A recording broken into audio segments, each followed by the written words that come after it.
Ah, je suis là, moi. Mais là, pour le moment, je suis là.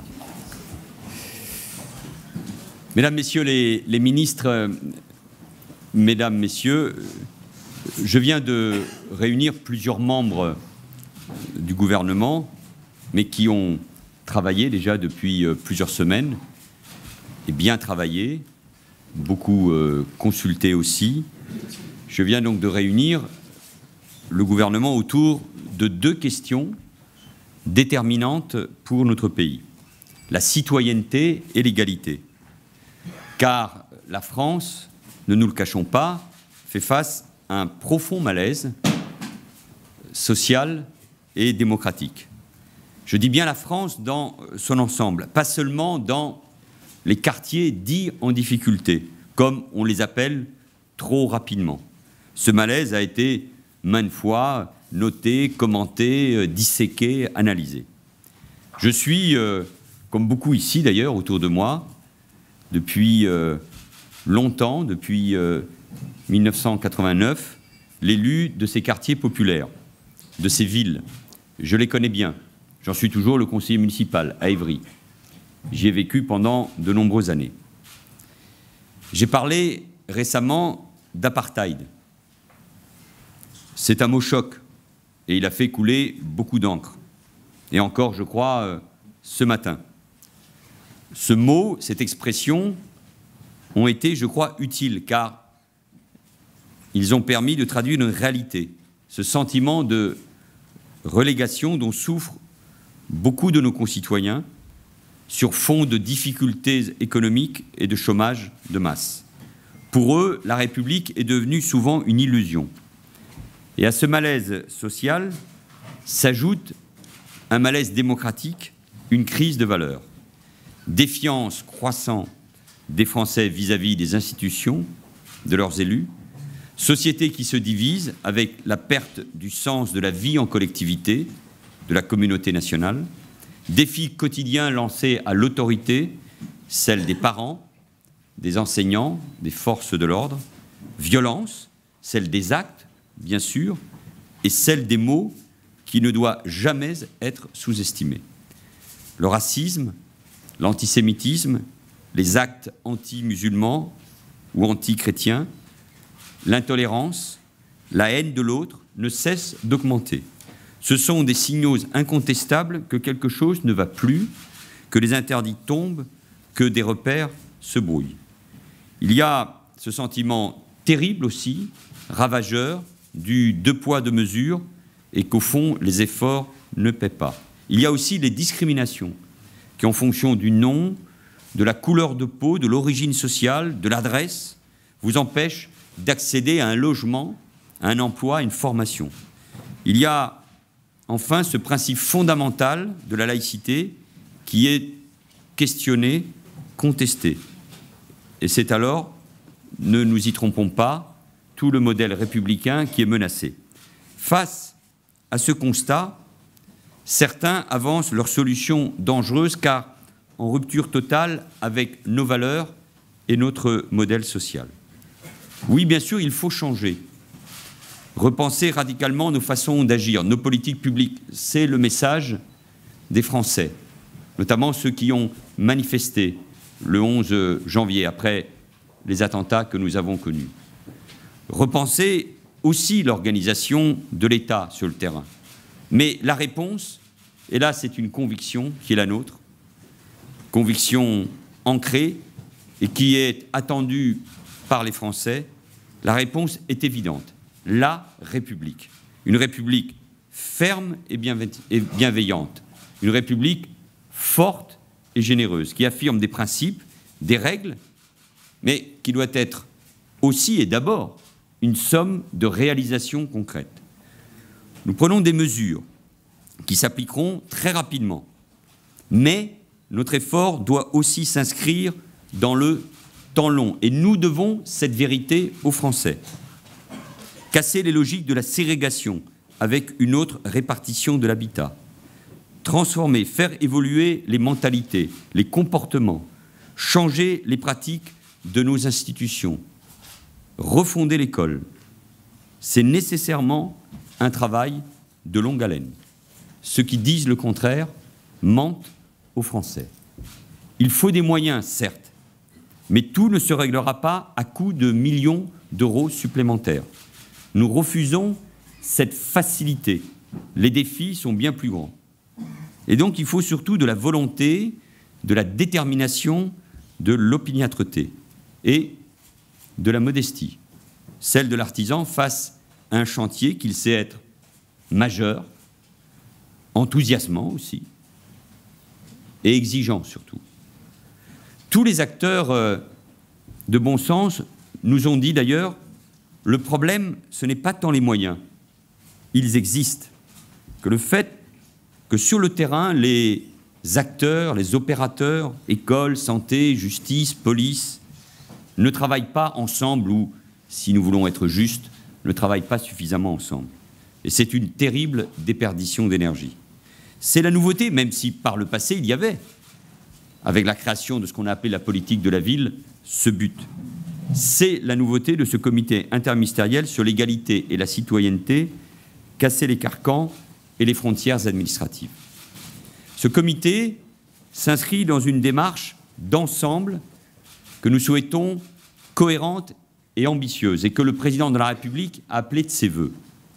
Ce n'est pas un comité des villes, avant celui des ruralités la semaine prochaine.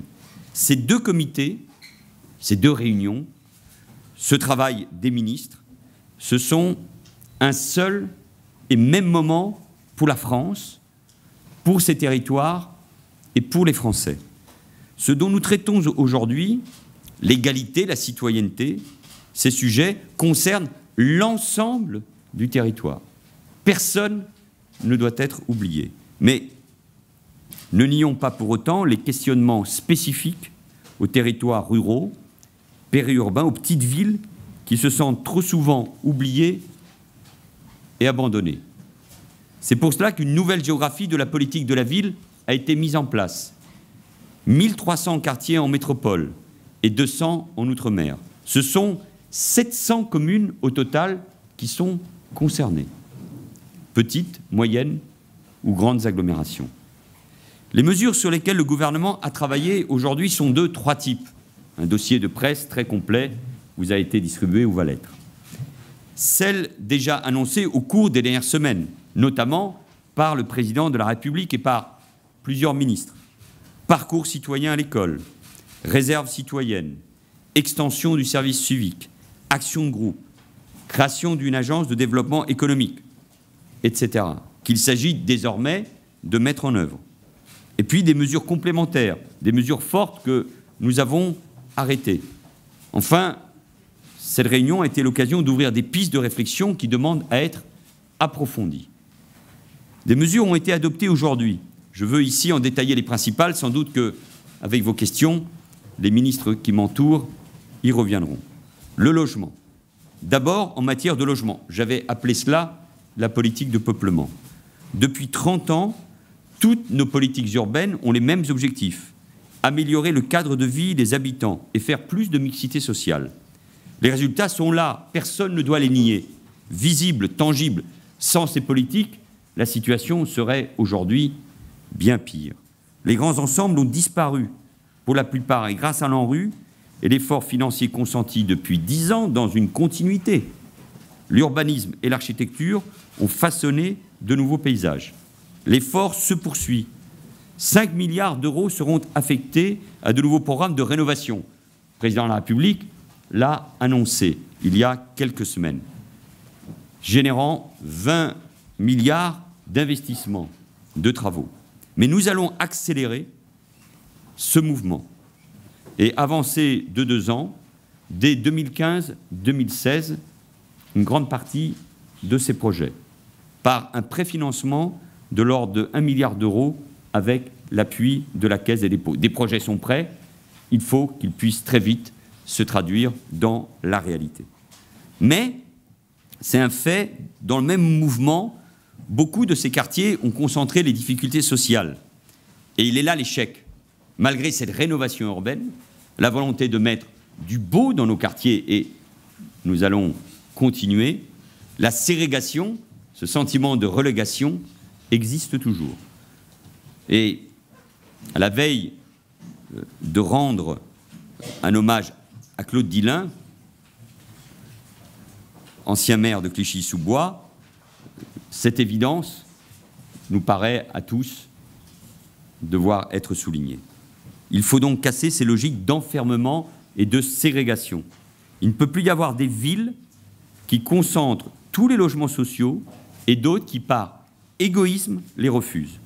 Nous mettrons donc tout en œuvre pour que les communes respectent scrupuleusement les obligations de construction de logements sociaux prévues par la loi. Nous l'avons déjà dit, mais je le répète, l'État agira avec une très grande fermeté et reprendra, si nécessaire, l'autorité sur les permis de construction et sur les préemptions. Je nommerai un délégué interministériel, l'ancien ministre Thierry Repentin, pour appuyer le travail des préfets. Les mécanismes d'attribution des logements ne doivent pas amplifier la ségrégation, mais la combattre.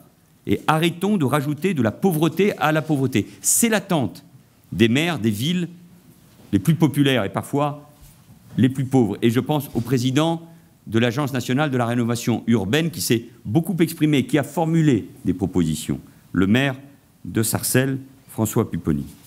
Je demande à tous ceux qui attribuent des logements, et notamment aux préfectures qui ont la responsabilité du dispositif dit DALO, de ne plus reloger dans les quartiers prioritaires de la politique de la ville les personnes dont les ressources sont en dessous du seuil de pauvreté. Relogeons ces demandeurs de logement dans les HLM des centres-villes, dans les villes les plus favorisées, en adaptant les loyers de ces logements aux capacités de paiement des familles et en encourageant aussi, d'une manière plus générale, les commissions d'attribution à se tenir au niveau des intercommunalités. Nous devons être capables de concilier droit au logement et mixité sociale. Sylvia Pinel, Patrick Caner, Myriam El Khomri reviendront sur ces dispositions qui sont, vous l'avez compris, encore plus nombreuses. Le deuxième champ d'action, c'est l'école. Nous devons être déterminés à lutter contre ces contournements réguliers de la carte scolaire qui assèchent la mixité sociale. Aussi, pour décourager les stratégies des choix d'options, une offre éducative par correspondance sera développée. Mais la mixité sociale, c'est également faire évoluer en lien avec les collectivités territoriales les périmètres de recrutement des lycées et des collèges. Ces derniers feront d'ailleurs l'objet d'une réforme profonde présentée lors du prochain Conseil des ministres par Najat Vallaud-Belkacem. Le métier d'enseignant est un beau métier, un métier difficile, exigeant, et le choix d'enseigner dans les territoires d'éducation prioritaire doit être valorisé. Ce sera désormais une condition d'accès au plus haut échelon.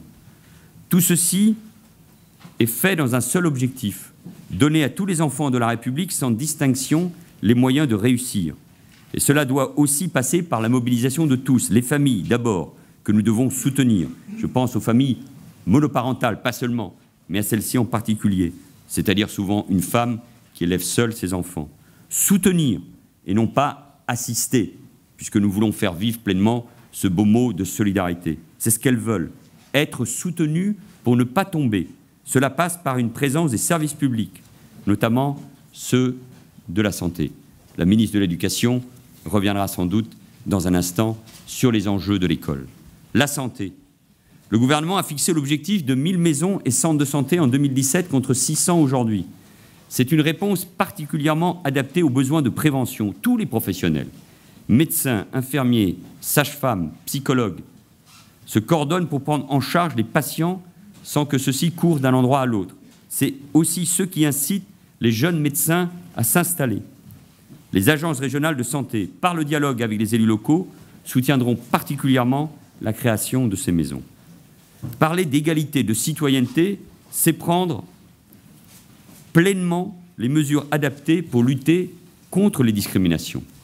Depuis 2012, par la loi, beaucoup a été fait en matière d'égalité femmes-hommes pour faire céder les plafonds de verre qui bloquent les femmes dans leur carrière. La place des femmes dans la société, c'est bien sûr aussi leur place dans la sphère politique, mais c'est d'abord leur place dans la société, au travail, mais aussi dans la sphère publique. Et là encore, nous avons agi avec la loi du 4 août 2013 pour l'égalité réelle entre les femmes et les hommes que portait à l'époque Najat Vallaud-Belkacem. Lutter contre toutes les discriminations dans le monde du travail, c'est l'objectif de la campagne de testing que nous mettrons en place dès cet automne, en partant notamment des propositions formulées par un groupe de travail. Elle permettra de mieux identifier, mieux définir les obstacles présents dans le secteur privé. Une action de groupe spécifique sera créée afin de permettre la reconnaissance de discrimination au travail. C'est une vraie avancée dans un domaine où l'action individuelle échoue presque toujours. De son côté, l'État, en tant qu'employeur, doit être exemplaire. Il ne l'est pas. Il ne l'est pas. Nous allons diversifier de manière volontariste l'accès à la fonction publique, Maryse Lebranchu nous le présentait il y a un instant, pour permettre à davantage de candidats de se présenter sans être découragés par la perspective du concours. La ministre de la fonction publique travaille sur ce sujet, précisera cette mesure d'ici l'été. Elle doit être mise en place le plus rapidement possible. L'État, la fonction publique doivent être à l'image de ce qu'est la réalité de ce pays. Et donc, l'accès au concours doit être beaucoup plus ouvert et davantage diversifié. Les discriminations, ce sont également les habitants des quartiers en difficulté, en particulier les jeunes qui accèdent insuffisamment aux dispositifs de la politique de l'emploi. Nous allons donc concentrer plus de moyens dans ces quartiers pour offrir une solution à tous. Accès à la formation, accès à l'apprentissage, développement du parrainage, tous les leviers sont mobilisés. D'autres propositions sont dans le dossier que nous avons distribué. Quatrième domaine d'action, la sécurité. Ce sont des sujets que nous connaissons bien, évidemment, avec Bernard Cazeneuve. Dans certains quartiers, souvent ceux où se concentrent les difficultés, c'est l'insécurité qui domine. Ces quartiers, nous les connaissons. Ils font l'objet de notre attention. Nous y avons mis des zones de sécurité prioritaires avec la garde des Sceaux, Christiane Taubira. Nous y avons renforcé les effectifs des forces de l'ordre. Et Bernard Cazeneuve se tient à votre disposition pour démentir encore une fois les chiffres publiés ce matin, mais sans surprise, alors que la délinquance baisse de manière sensible, prononcée dans la plupart de ces quartiers, et cela depuis près de 2 ans. Des méthodes de travail plus globales, plus partenariales, y sont renforcées, encouragées pour réprimer et aussi prévenir. C'est précisément dans cet objectif que sera généralisé ce qu'on appelle le PAC Deuxième Chance, qui a été expérimenté dans le Rhône. Ce dispositif de suivi proposera un accompagnement individuel au profit de jeunes sans emploi, sans formation, qui risquent de basculer dans la délinquance. Après le logement, l'éducation, la lutte contre les discriminations, la santé, la sécurité, tout ce qui fait cette passion française de l'égalité, notre action doit aussi se porter sur ce qui fait le socle de la citoyenneté. L'une des grandes priorités de cette deuxième partie du quinquennat de François Hollande, mais qu'on retrouvait déjà dans la loi de refondation de l'école, mais qui doit aller au-delà même de l'école, c'est la maîtrise du français, c'est la maîtrise de la langue. Il y a une inégalité majeure entre les élèves qui maîtrisent le français et ceux qui ne le maîtrisent pas. Tous les enfants de la République doivent se sentir pleinement à l'aise avec notre langue. C'est pourquoi, dès la rentrée 2015, pour la maternelle, et dès la rentrée 2016, pour le primaire, de nouveaux programmes seront mis en place. Cette question de la langue française, de sa maîtrise, nous l'avons trop délaissée. Et elle est pourtant une part essentielle de notre culture et de notre patrimoine. Nous pouvons en être fiers. Elle permet l'échange et la communication entre tous. Elle est la langue de l'enseignement, du travail, des échanges et des services publics. Elle doit donc être au centre de toutes nos politiques. La maîtrise de la langue doit redevenir une exigence nationale, pour les plus jeunes bien sûr, mais aussi pour les primo-arrivants. Ce sera la mission de la nouvelle agence de la langue française que nous allons créer. Comment réinvestir la citoyenneté, sans parler du rôle du sport, de la culture et des médias? Du sport parce que c'est par lui que dès le plus jeune âge, chacun fait l'expérience concrète des valeurs de solidarité, d'entraide, de tolérance, mais aussi de l'effort du dépassement de soi. Nous allons bâtir avec nos partenaires, les fédérations sportives, des plans citoyens du sport. Nous accompagnerons pour cela la création, la pérennisation d'emplois dans les clubs, au plus près de nos quartiers. La culture aussi, parce qu'elle renvoie toujours à des questions essentielles. celle de notre identité, de notre histoire, de notre destin commun. Elle doit être un lieu de partage partout en France et avec tous. C'est à la culture d'aller à la rencontre de tous. Plus aucun contrat de ville ne doit être signé sans y associer un établissement culturel.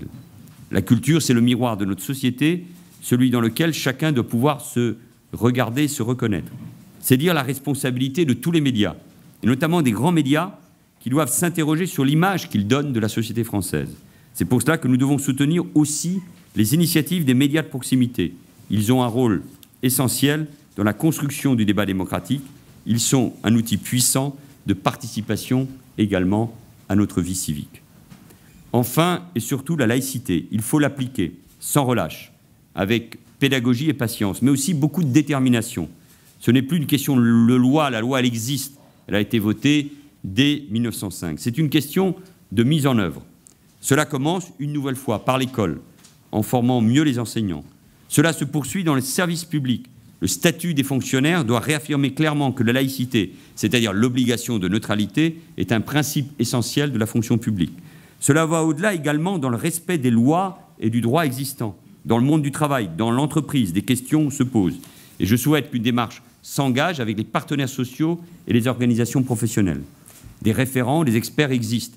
Il faut les mettre en réseau. Il faut que chaque chef d'entreprise, président d'une association ou chef de service sache à qui s'adresser lorsque se pose une question très concrète sur ce que dit le droit, par exemple, sur les préférences alimentaires, la façon de se vêtir, l'obligation de discrétion, le respect des croyances de chacun.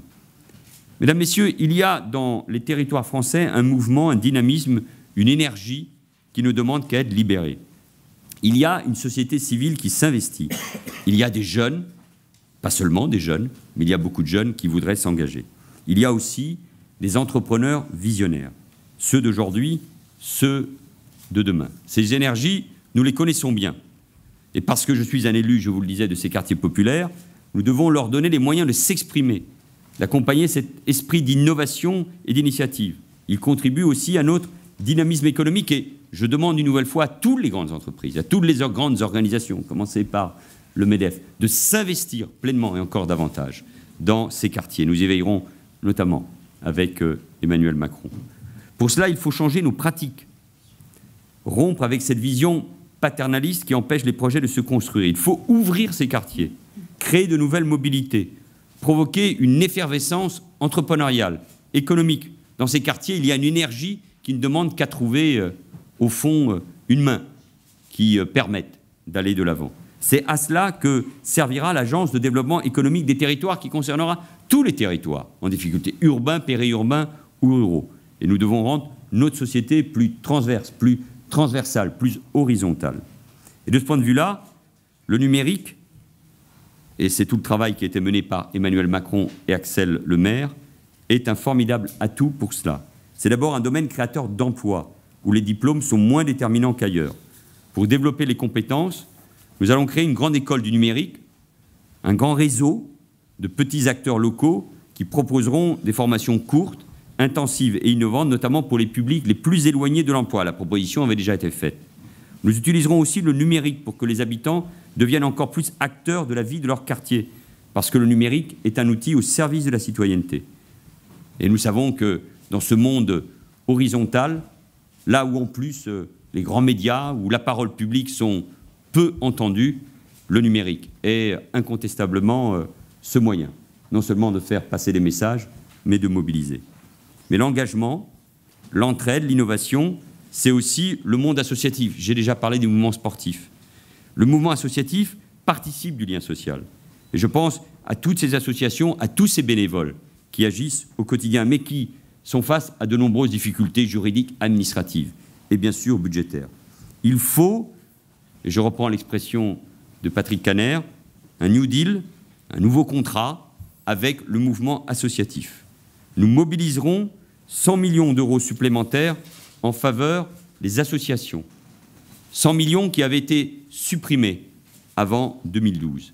Pour les associations qui s'investissent là où elles sont vitales, là où c'est difficile, là où leur plus-value est incontestable. Au fond, il s'agit de recréer un nouveau mouvement populaire nouveau mouvement de l'éducation populaire dans nos quartiers, là où, très souvent, il s'est retiré, où il est tout simplement embryonnaire.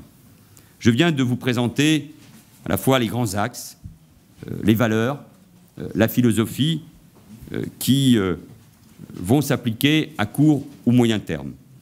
Il y a une soixantaine de mesures. Certaines, je pense que vous l'avez compris, sont particulièrement fortes, notamment dans le domaine de l'habitat ou de l'école. Mais notre action ne s'arrête pas là. Nous devons toujours envisager des pistes nouvelles qui répondent aux aspirations de notre époque. Je pense aux aspirations de notre jeunesse. Elle veut s'engager. Vous le savez que le président de la République a demandé au président des deux assemblées, Claude Barthelone et Gérard Larcher, d'y réfléchir. Notre jeunesse, mais ses habitants de ces quartiers, veulent participer pleinement à la vie publique, à la vie politique sous toutes ses formes, nouveaux médias, réseaux sociaux. Donc il faut que le débat se poursuive. Et donc sur ces enjeux de citoyenneté, d'égalité, il faut débattre, il faut écouter largement, revenir aux réalités du terrain. C'est cela, moderniser nos pratiques, décloisonner nos pratiques publiques. Et elles doivent être en permanence évaluées. Et nous vous donnons aussi un grand rendez-vous, pas seulement à vous, mais d'abord à ses habitants. Un grand débat national sera organisé avant l'été, dans un maximum de quartiers, sur tout ce sujet, non seulement sur les propositions que nous mettons en œuvre, mais nous souhaitons que les habitants de ces quartiers, une nouvelle fois, s'emparent davantage de leur destin, à condition que nous leur en donnons l'occasion. Avec les ministres, nous sommes mobilisés, avec tous les élus de terrain, tous les élus de ces quartiers, de ces villes, qui s'impliquent chaque jour, qui ne renoncent jamais, et que je veux très sincèrement saluer. Nous impliquons tous pour que ce mouvement se poursuive, pour tous les Français, tous les territoires. Et nous voulons faire vivre cette passion de la citoyenneté et de l'égalité. Nous voulons, au fond, au-delà du constat lucide et parfois très dur qui est porté, et c'est ce que nous faisons, sur la réalité que vivent les Français, nous voulons aussi porter un message d'espérance.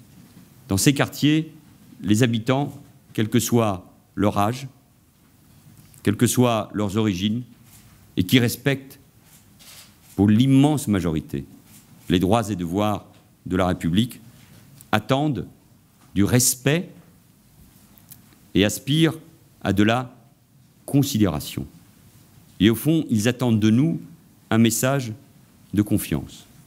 Cette réunion, comme celle de la semaine prochaine, les propositions qui sont les nôtres, les budgets que nous dégageons, il y en a dans bien des domaines, je pense notamment à ce qui a déjà été engagé dans l'éducation nationale ou en termes d'emploi, ne suffiront pas, à travers une conférence de presse ou en quelques jours, à régler les problèmes qui n'ont pas été réglés depuis longtemps. Mais à travers cette réunion, ces propositions, cette démarche, cette méthode, nous voulons répondre avec gravité, mais aussi avec beaucoup de volontarisme à l'attente et à l'exigence des Français que j'évoquais il y a un instant et qui s'est exprimé au mois de janvier. Nous nous retrouverons sur une partie de ces questions, notamment pour les territoires ruraux, le 13 mars prochain, dans l'Aisne, où là aussi nous prendrons un certain nombre de décisions.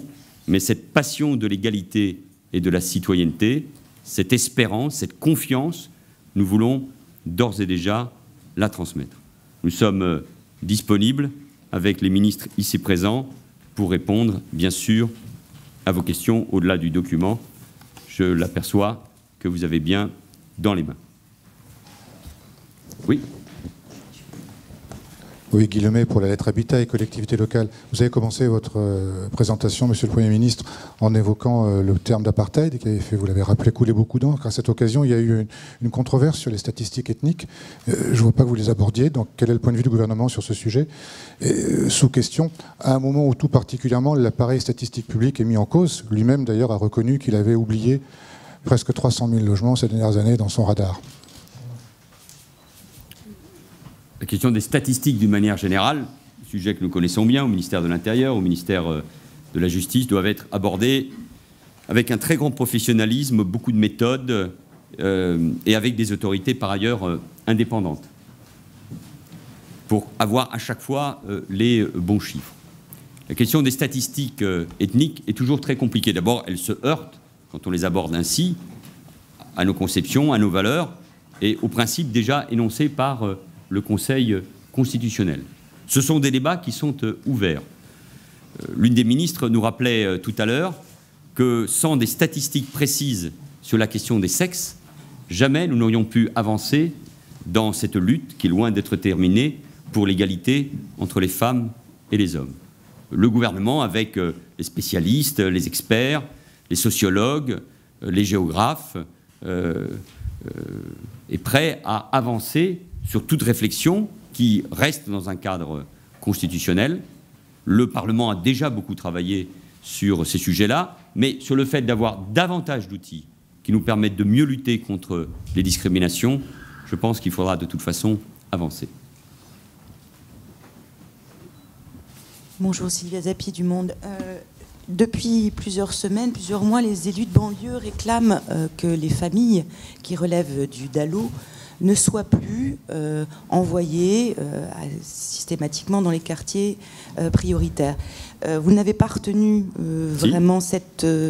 en tout cas pas aussi clairement peut-être que ce qui était demandé. C'est très clairement, c'est très clair. C'est très clair. Vous avez mal lu, mais le mieux c'est que l'un d'entre vous vous réponde. Vous avez mal lu et au contraire c'est très clair. Nous avons retenu précisément la proposition qui nous est faite par les élus de banlieue. Oui, quelques mots au nom de mes collègues pour dire simplement que nous refusons toute forme de déterminisme social qui aboutisse en fait à une reconduction de la pauvreté de génération en génération dans les mêmes quartiers. Et pour ce faire, donc, la décision qui est prise aujourd'hui, c'est de ne plus permettre que des familles en dessous du seuil de pauvreté, même éligibles au DALO, rentrent dans ces quartiers et que donc tout doit être fait pour les répartir sur un plan territorial par la création de logements. Tout est dans tout. Le Premier ministre a évoqué l'application stricte, dure, au sens littéral du terme de la loi et ses rues. Et donc dans ce cadre-là, eh bien, nous répartirons les familles pour ne pas créer de nouveaux ghettos aujourd'hui dans ce pays. C'est très clair.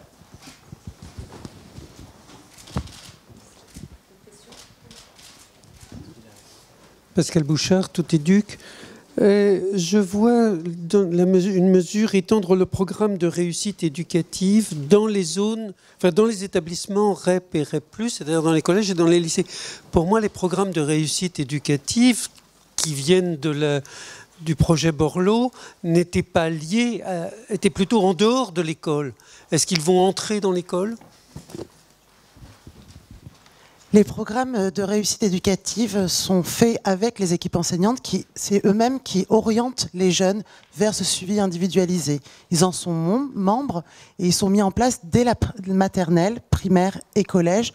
Nous entendons justement étendre le dispositif aux 350 collèges et réseaux REP+, afin d'améliorer le suivi individualisé. Vous le savez, le suivi individualisé des jeunes, ça permet de mettre tout en lien. Donc ça peut faire appel à des acteurs associatifs, ça peut faire appel aussi à des équipes médicales. Par exemple, des jeunes peuvent avoir besoin d'un ophtalmo, pour certaines difficultés, tout ce qui permet d'améliorer après la scolarité.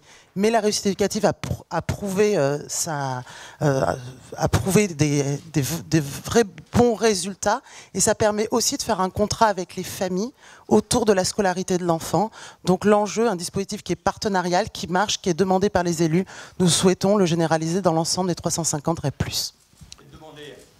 Je rajouterais que c'est en totale conformité avec aussi la décision donc, de remettre vers le secteur associatif 100 millions d'euros, ceux qui avaient été supprimés par la mandature précédente, donc sous Nicolas Sarkozy. Donc les associations disposeront de moyens pour notamment intégrer cette priorité qu'est la réussite éducative. Je vais demander à Najat Vallaud-Belkacem et à Sylvia Pinel de préciser sur leur propre secteur, au-delà de ce que j'ai pu dire, les mesures fortes que vous avez dans le document qui vous a été distribué. Oui, merci. Il y a deux types de mesures fortes pour ce qui concerne l'école. Je mets de côté tout ce que je vous ai annoncé le 22 janvier, mais qui évidemment se met en œuvre en pratique. Je vous avais dit beaucoup de choses sur, par exemple, la formation des enseignants, à la laïcité, à l'éducation aux médias, etc. Eh bien, dès la semaine prochaine, les fameux 1000 formateurs qui devaient commencer à être formés le seront.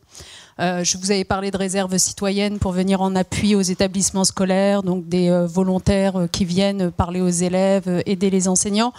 Eh bien, d'ores et déjà, nous avons 3000 inscrits dans l'appel à candidature que nous avons lancé. Je vous avais aussi parlé d'une semaine de lutte contre le racisme et l'antisémitisme dans chaque établissement de France. Eh bien, elle aura lieu dans 15 jours. Donc, tout ce que je vous avais annoncé le 22 janvier dernier progresse bien. Et dans ce cadre, il y a bien entendu ce qu'a évoqué le Premier ministre, la maîtrise du français. Et en effet, avec comme traduction très, très prochaine, de nouveaux programmes en classe de maternelle à la rentrée 2015 qui mettront l'accent sur l'acquisition du vocabulaire, de nouveaux programmes pour la primaire à la rentrée 2016, une évaluation dès la prochaine rentrée en classe de CE2 de l'acquisition du français pour permettre d'adapter les enseignements lorsque on détecte un décrochage précoce, et puis bien sûr la réforme du collège qui vient et que je présenterai la semaine prochaine et qui insistera sur les fondamentaux et la nécessité d'acquérir notamment le français. Je referme cette parenthèse, c'est en gros des choses que vous saviez déjà, mais sur lesquelles ce document réinsiste, puisqu'on y parle d'égalité et de citoyenneté. Là où nous allons plus loin, c'est sur 2 points. Le premier, c'est en effet dans les territoires qui ont encore plus besoin que nous des autres, c'est-à-dire les territoires de REP+, les 350 collèges et les écoles qui en dépendent, qui vont le plus mal socialement, eh bien, nous avons décidé de relever notre niveau d'ambition en matière de préscolarisation des enfants de moins de 3 ans. Vous savez que nous étions fixés un objectif de 30% des enfants en question préscolarisés à horizon 2017. Nous l'avons relevé à 50%, en nous donnant les moyens pour le faire, puisque ce seront 800 postes qui seront consacrés à cela. Nous avons toujours pour rendre cette mesure, j'allais dire, réaliste, nous avons notamment convenu d'acquérir un certain nombre de locaux pour permettre qu'ouvrent concrètement des salles de classe pour accueillir ces enfants de moins de 3 ans, et puis de mener des campagnes d'information proactives et d'aller chercher les familles, parce qu'on a constaté que dans les quartiers populaires, la vérité c'est que ce sont les familles les plus rétives à mettre leurs enfants avant l'âge de 3 ans en scolarité, alors que c'est là qu'il y en a le plus besoin. Donc il y a ce travail sur la préscolarisation qui est très important, parce qu'on sait que les difficultés se creusent dès le plus jeune âge. Il y a un deuxième travail qui est très important, c'est le suivi sanitaire et social des élèves. En effet, on vient de parler des programmes de réussite éducative, mais plus généralement, on a besoin, dans chacun des établissements de ces REP+, particulièrement en difficulté, d'avoir, et c'est la mesure que nous adoptons, un infirmier scolaire et un assistant social pour chacun de ces établissements, donc qui garantira un suivi systématique en matière de santé et de social de ces enfants sur l'ensemble de leur scolarité obligatoire, tous les ans. Donc ça, c'est une mesure importante. Et puis, la troisième mesure importante pour ces REP+, c'est qu'au-delà de la réforme que nous avons adoptée à l'automne dernier, garantissant notamment de meilleures indemnités pour les enseignants qui vont travailler en REP+, eh bien, nous prévoyons qu'il y aura un avancement facilité pour les enseignants qui seront passés par la case REP et REP+, parce que nous considérons que forcément c'est un effort, c'est une marque d'engagement qui mérite d'être valorisée dans le traitement de l'enseignant. Et puis le deuxième type de mesure nouvelle, c'est tout ce que le Premier ministre a dit de la carte scolaire. Si nous voulons véritablement lutter contre la ghettoisation de nos collèges en particulier, nous devons prendre à bras le corps ce sujet. Il ne l'a pas été par le passé. Quand on a parlé, par exemple, en 2007, de mettre fin à la carte scolaire, etc., vous savez, pour ceux qui sont un peu spécialistes de la question, qu'il ne s'agissait que de revoir le mécanisme des dérogations, est-ce qu'on est plus ou moins souple. Mais la vérité, c'est que la carte scolaire, elle, n'a pas été retouchée, et qu'il est temps de la retoucher, nous allons le faire, pour avoir des secteurs plus larges dans lesquels nous mettrons plusieurs collèges, pour avoir davantage de marge de manœuvre au moment d'affecter les élèves et pouvoir mieux respecter des équilibres et une mixité sociale qu'elle ne l'est aujourd'hui. Ce travail, nous sommes en train de le réaliser de façon concrète, d'abord en préparant un outil de diagnostic pour mesurer la ségrégation, la mixité sociale et puis effectuer des simulations au niveau local. Les rectorats sont en charge de cet état des lieux que nous partagerons avec les nouvelles équipes des conseils généraux sitôt qu'elles seront désignées dans 3 semaines.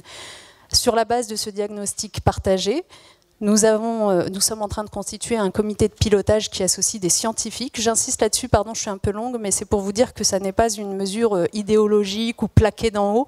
Nous constituons un comité scientifique avec des gens qui ont beaucoup travaillé sur ce sujet, comme Éric Morin, Agnès Van Zanten ou encore Pierre Merle, avec lesquels nous allons travailler territoire par territoire sur des solutions adaptées et non pas plaquées uniformément du haut, mais qui vont conduire à redécouper des secteurs, à avoir des règles d'affectation pour véritablement garantir l'équilibre sociologique dans les collèges. Le même travail sera fait, je n'entre pas plus dans les détails, dans les lycées grâce à un amendement que nous avons fait adopter dans le cadre de la loi NOTRe et qui nous permettra, avec les régions, de veiller aussi à cette mixité sociale dans ce qu'on appelle les districts de recrutement des lycées. Et puis, le troisième et dernier point sur cette question de la lutte contre la ghettoisation et la carte scolaire, c'est ce que disait le Premier ministre. Nous avons décidé avec notre opérateur, qui est le CNED, le Centre national d'enseignement à distance, de développer des enseignements optionnels accessibles en ligne pour mettre fin à la pratique que vous connaissez bien du contournement de la carte scolaire au prétexte de vouloir suivre une option rare dans tel ou tel établissement qui n'est pas dans son secteur. Désormais, grâce au développement de ces enseignements optionnels à distance gratuitement et qui se coupleront parfois avec de l'activité présentielle, bien sûr, eh bien, les élèves pourront rester dans leur lycée, en l'occurrence de secteur, tout en ayant accès à la langue rare ou à la discipline rare à laquelle ils prétendaient. Voilà, ce sont différentes mesures qui visent tout simplement à mettre fin à une ségrégation sociale dans les collèges, qui est vraiment un poison quotidien, parce que je le disais tout à l'heure en réunion, on ne peut pas parler, on peut pas essayer de transmettre des valeurs aux élèves en leur parlant de liberté, d'égalité et de fraternité, quand au quotidien, ils ne les vivent jamais. Oui, la question du logement est aussi effectivement une question très présente sur les valeurs d'égalité, de citoyenneté. Et il y a 4 axes principaux qui ont guidé nos réflexions et notre travail interministériel.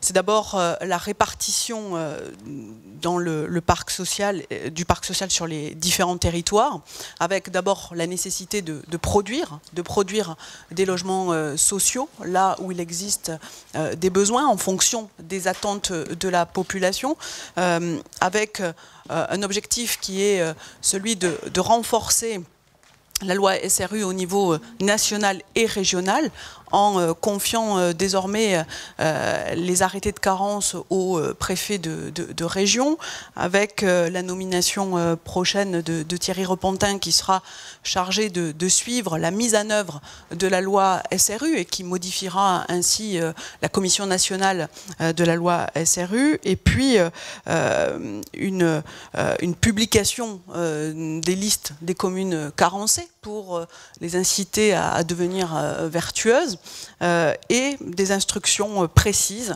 aux préfets pour mobiliser les outils existants. Les communes déficitaires devront produire pour le prochain bilan triennal 30% de logements sociaux, très sociaux, ce que l'on appelle les PLAI pour les spécialistes, et à l'inverse, inciter les communes qui disposent d'un parc social très important, supérieur à 50%, les inciter à diversifier leur offre de logement avec de l'accession sociale à la propriété, de l'accession libre à la propriété, du logement intermédiaire, du logement locatif privé, en diversifiant justement les outils pour permettre de fluidifier les parcours résidentiels. L'autre axe essentiel pour le logement, c'est la révision de la politique des loyers dans le parc social. Aujourd'hui, ces loyers sont fixés en fonction du financement qu'ils ont reçu à l'origine, c'est-à-dire lors de leur construction, et non pas en fonction des revenus des personnes qui vivent dans ces logements. Et alors, il est proposé, au moment des vacances, des changements de locataires dans le parc social, de fixer le revenu en fonction, le loyer en fonction des revenus et non pas en fonction des critères juridiques et financiers qui existent. De telle manière, cela nous permettra de baisser le loyer dans des quartiers où les personnes sont aisées pour accueillir des personnes plus en difficulté, mais à l'inverse, ce qui nous permettra aussi de loger en fonction des besoins, des situations, et de répondre à la proposition qu'a formulée le Premier ministre sur le relogement des personnes en dessous du seuil de pauvreté. Avec cet outil, nous pouvons arriver à reloger ces personnes dans des quartiers plus favorisés. Et en contrepartie, le bailleur disposera d'une compensation lorsqu'il baisse le loyer dans un autre appartement pour l'augmenter. Enfin, le sujet très important en termes de création de la mixité sociale, c'est la politique d'attribution des logements sociaux. Aujourd'hui, cette politique d'attribution de logements sociaux dépend des réservataires, des différents contingents qui sont mobilisés et ne s'effectue pas forcément à la bonne échelle. Il est important donc d'élaborer une stratégie commune autour d'objectifs précis de mixité, en tenant compte de la connaissance fine du parc de logements sociaux pour attribuer ces logements. Donc d'avoir une stratégie intercommunale élaborée avec tous les acteurs pour dire que dans tel quartier, dans tel immeuble, il faut rééquilibrer en tenant compte de la population qui y vit. Ces critères-là sont des critères simples. Il s'agit du revenu, il s'agit de l'activité ou non des locataires, ou enfin de la composition familiale. Et avec ces critères-là, on pourra, lors des commissions d'attribution, réorienter, rééquilibrer les attributions qui sont aujourd'hui très disparates. Enfin, dernier point, c'est l'accélération du remembrement du patrimoine de certains bailleurs sociaux dans certains territoires qui sont extrêmement nombreux, souvent de petite taille, et qui ne nous permettent pas d'arriver à cet objectif de mixité sociale. Et donc nous allons mener un travail approfondi avec l'Union sociale pour l'habitat sur 3 secteurs prioritaires qui ont été repérés pour améliorer justement ce regroupement des bailleurs pour plus d'efficacité et pour donner du sens concrètement et réellement à cette belle valeur et cette belle idée républicaine qu'est la mixité sociale. Il y a, vous l'avez compris, parce qu'il y a beaucoup de choses qui ont été engagées depuis longtemps, d'autres qui n'ont pas marché, d'autres qu'il faut reprendre, d'autres qu'il faut inventer. Et c'est l'école et l'habitat qui doivent être au cœur d'une politique de lutte contre les ségrégations et pour faire vivre cette idée d'égalité. Nous devons pour cela aussi mobiliser les citoyens et le tissu associatif, d'où les mesures qui ont été annoncées. Assurer la sécurité, permettre une meilleure santé. Tout cela nécessite du temps, beaucoup de méthodes. Et en même temps, nous avons cette volonté. Il y a bien sûr ensuite toutes les questions liées à l'emploi, au-delà de tout ce qui a été mis en œuvre déjà. Et le mieux, c'est que Emmanuel Macron vous dise un mot sur ces questions-là, et notamment sur l'agence. Oui, peut-être sur les sujets en effet qui sont liés à l'emploi et à l'économie sur l'ensemble de ces territoires. Il y a d'une part tous les dispositifs qui ont été musclés et proposés dans cet ensemble et lors de ce comité interministériel qui permettent aux jeunes et en particulier aux décrocheurs d'accéder plus facilement à l'emploi avec différents types de contrats adéquats, le contrat starter en particulier. Ensuite, il y a les dispositifs qui ont été prévus, qui existent aujourd'hui mais auxquels les jeunes de ces territoires accèdent insuffisamment et donc on s'est donné des objectifs chiffrés avec Patrick Myriam et François Rebsamen également pour que les jeunes de ces quartiers puissent y accéder. Avec aussi la volonté d'expérimenter des dispositifs encore plus ambitieux en matière d'apprentissage dans certains quartiers pour véritablement là avoir des contrats extrêmement volontaristes avec zéro charge pour permettre aux jeunes d'accéder à l'emploi parce que c'est par l'apprentissage que l'insertion dans le monde professionnel est la plus efficace. Donc ça, c'est l'ensemble des dispositifs qu'on a à la fois musclés, précisés sur ces territoires pour accéder à l'emploi. Et puis à côté de ça, il y a le levier qu'est l'entrepreneuriat dans ces territoires. Parce qu'il y a un dynamisme, le Premier ministre évoquait dans son discours, lié à la création d'entreprises, qui passe par le numérique en particulier, d'où l'ensemble des initiatives qui sont prises en ce domaine dans le cadre de ce comité.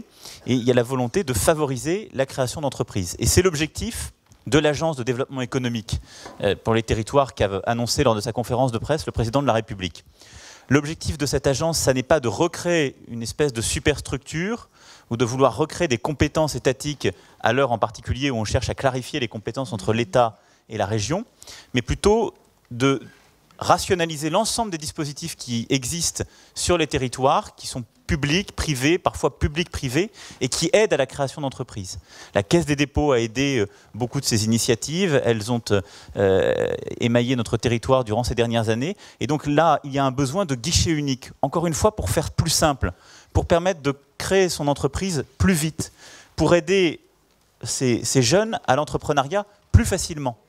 Et donc, l'objectif de cette agence, c'est dans les tout prochains mois et dans les toutes prochaines semaines, une mission de préfiguration sera annoncée pour que d'ici l'été, on ait configuré de manière extrêmement précise ce dispositif. C'est de simplifier le paysage de l'aide à la création d'entreprises dans ces territoires pour qu'on puisse aller plus vite, plus fort, parce que c'est par ce biais-là aussi qu'on recréera des emplois. Et l'accès à la République dont on parle, cet accès à la citoyenneté, il passe aussi par la réussite économique. Et c'est un des enjeux fondamentaux de ce projet. D'autres questions ? Oui, Claire Galen, de l'agence France Presse. Vous avez parlé de 100 millions supplémentaires pour les associations. Est-ce que vous pouvez nous donner une idée de l'enveloppe globale qui sera affectée à ce plan, soit sur cette année, soit sur plusieurs années? D'abord, ça n'est pas un plan. Je refuse l'idée même d'un nouveau plan pour les banlieues. Ça serait faire un contresens par rapport à ce que nous présentons.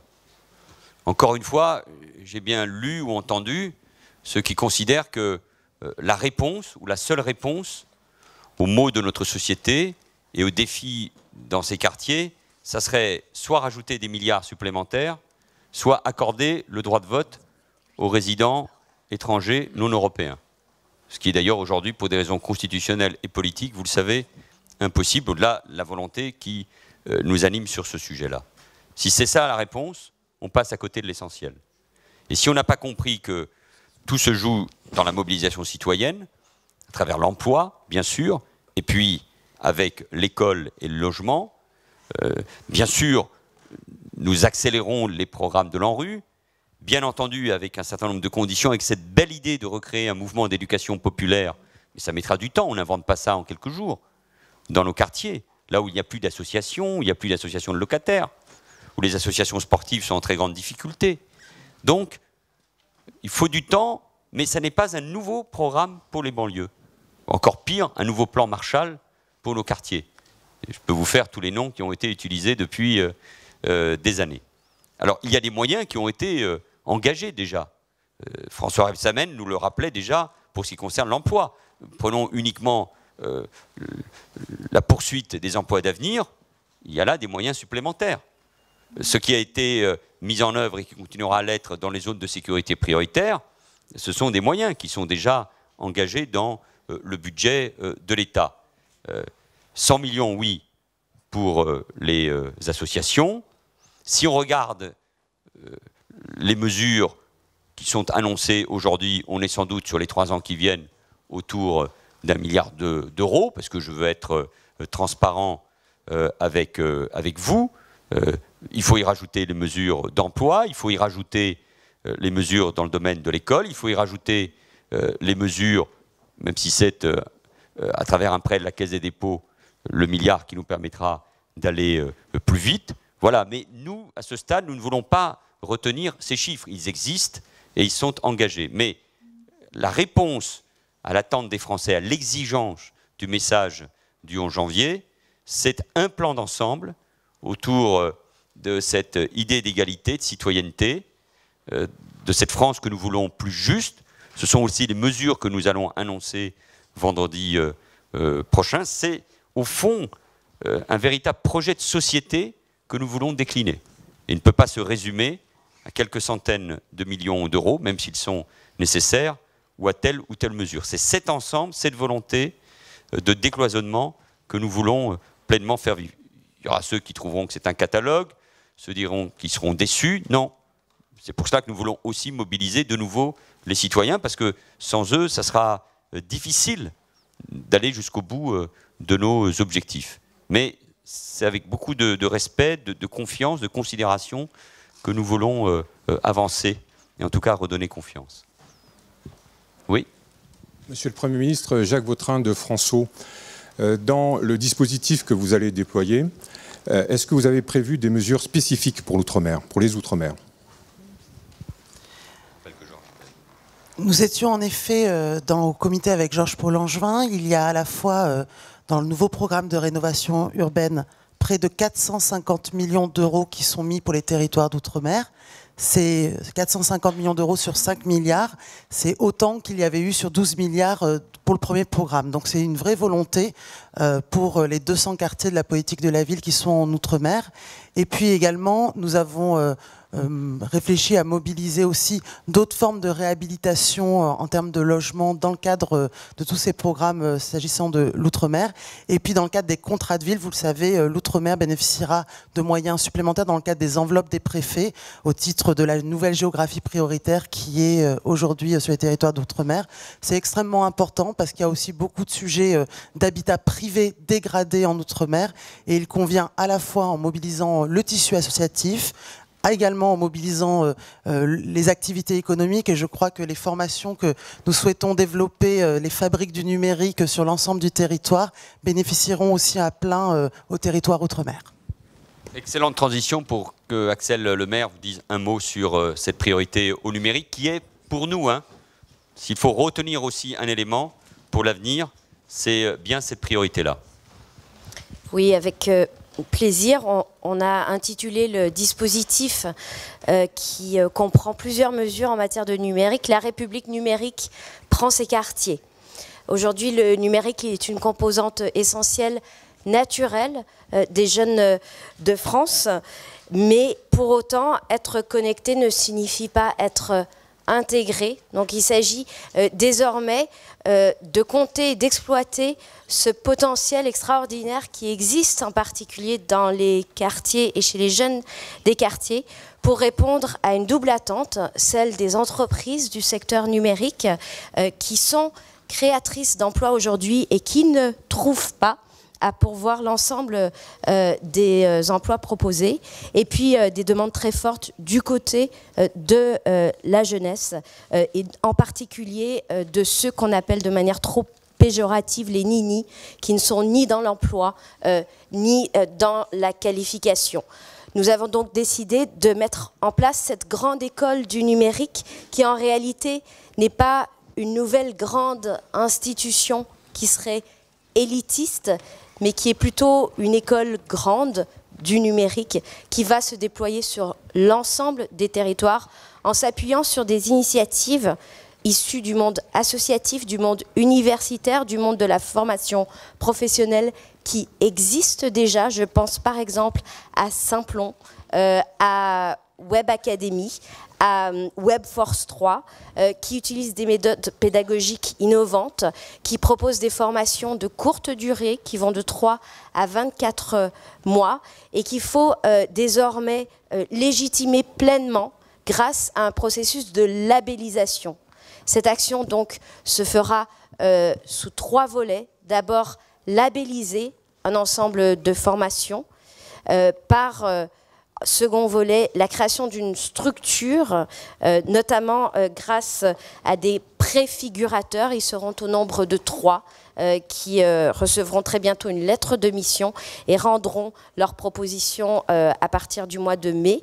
Et ensuite, la création d'une plateforme web qui recensera les formations disponibles dans ce cadre. Pour ce qui concerne le calendrier, dès le mois de mai, rendu des préconisations pour que dès le mois d'octobre de cette année, ça soit déjà 50 formations qui reçoivent la labellisation de la grande école du numérique pour permettre à terme à 10 000 jeunes d'entrer dans ces formations et ensuite dans l'emploi par an pour déployer 200 formations en France pour un budget qui pourrait se chiffrer à environ 50 millions d'euros, qui inclurait du PIA, plan d'investissement d'avenir, des financements issus de l'ANRU, des financements de la Caisse des dépôts et consignations, ainsi que des financements émanant du secteur privé. Merci. cohérence dans ce que nous présentons. Les ministres seront évidemment dans les heures qui viennent à votre disposition, les médias, pour répondre à vos questions, préciser les éléments, nos collaborateurs aussi, bien évidemment. Merci à tous.